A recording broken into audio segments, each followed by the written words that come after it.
என்ன வருத்தத்தில் வந்திருக்கோம் தெரியல அவங்களுக்கு. எங்களை வளர்த்து ஆளாக்குன ஆளு பாரதிராஜா. அவர் மட்டும் சென்னைக்கு வரலன்னா நாங்கள் வந்திருக்க மாட்டோம். இளையராஜாவும் சரி நாங்களும் சரி அவருக்கு வேலைக்கு வந்ததுனால அவர் சம்பளத்தை பகிர்ந்து தான் நாங்களாம் சாப்பிட்டு வாழ்ந்தோம். எங்களுக்கு சாப்பாடு போட்டு வளர்த்து எங்களை ஆளாக்குனவர் ஒரு பெரிய ஆள். அப்படிப்பட்டவர் இல்லைன்னு நினைக்கும் போது எவ்வளோ வருத்தம் இருக்கும். பேச முடியுமான்றது நினைச்சு பாருங்க. பேச முடியுமா?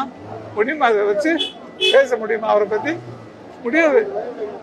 என்னென்ன பண்ணிருக்காருன்னு உங்களுக்கே தெரியும். பத்திரிகையில் கொடுத்துருக்கோம். அப்படிப்பட்ட ஆள் இல்லை, இனிமேல் இல்லை.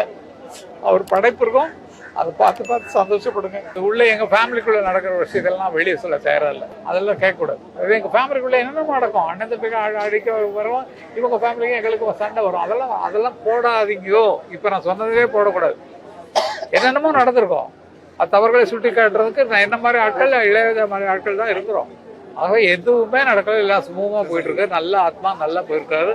அவரை இருந்து எப்படி பல டைரக்டர்களை உருவாக்குறாரோ அவருடைய படங்களை பார்த்து பல பேர் உருவாங்கிறது தான் விதி. என்ன அறிமுகப்படுத்தினது அவர் தான்.